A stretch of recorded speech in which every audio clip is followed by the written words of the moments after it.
My question is, if you were investing a small sum today, which approach would you use?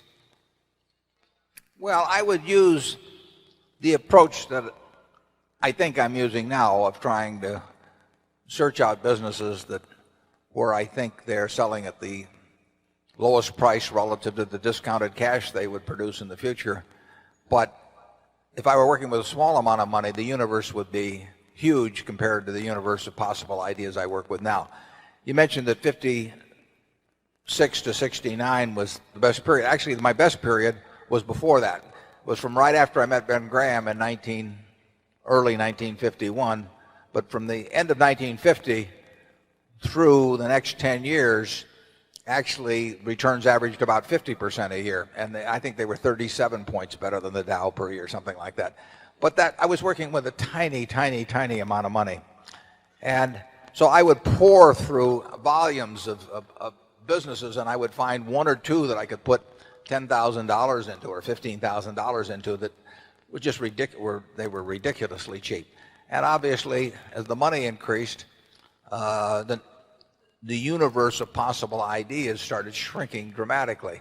The times were also better for doing it in that time. But I think if you're working with a small amount of money, with exactly the same background that Charlie and I have, and same ideas, same whatever ability we have, I think you can make very significant sums. But as soon as you start getting the money up into the millions, many millions, the curve on expectable results falls off just dramatically. But that's the nature of it. You've got to, when you get up to things you can put millions of dollars into, you've got a lot of competition looking at that, and they're not looking as I did when I started. When I started, I went through the pages of the manuals page by page. I mean, I probably went through 20,000 pages in the Moody's Industrial, Transportation, Banks, and Finance manuals. And I did it twice. And I actually, looked at every business. I didn't look very hard at some. Well, that's not a practical way to invest tens or hundreds of millions of dollars. So I would say if you're working with a small sum of money and you're really interested in the business and willing to do the work, you will find something. If you were, there's no question about it in my mind. You will find some things that promise very large returns compared to what we will be able to deliver with large sums of money. Charlie?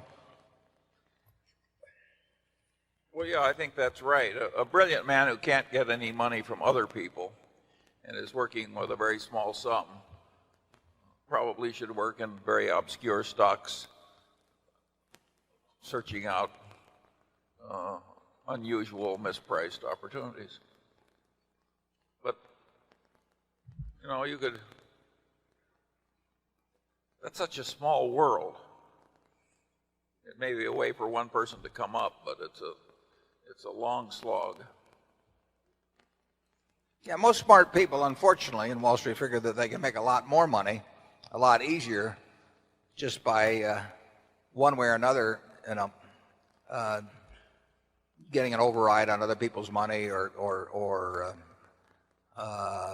delivering services in some way that people. And the monetization of hope and greed, is a way to make a huge amount of money. And right now it's just take hedge funds. I mean, I've had calls from a couple of friends in the last month that don't know anything about investing money. They've been unsuccessful and everything else. And, one of them called me the other day and said, well, I'm forming a small hedge fund, 125 million he was talking about. Like the thought that since it was only 125 million, maybe we ought to put in 10 million or something of the sort. I mean, if you looked at this fellow's Schedule D on his 1040, for the last 20 years, you'd think he ought to be mowing lawns. But Yeah. but he may get his 125 million. I mean, and it's just astounding to me how willing people are during a bull market just to toss money around because they think it's easy. And of course that's what they felt about internet stocks a few years ago. They'll think about something else next year too. But the biggest money made in Wall Street in recent years has not been made by great performance, but it's been made by great promotion. basically. Charlie, do you have anything? Well, I would state it even more strongly. I think the current scene is obscene. I think there's too much mania. There's too much chasing after easy money. There's too much misleading sales material about investments. There's too much on the television emphasizing speculation in stocks.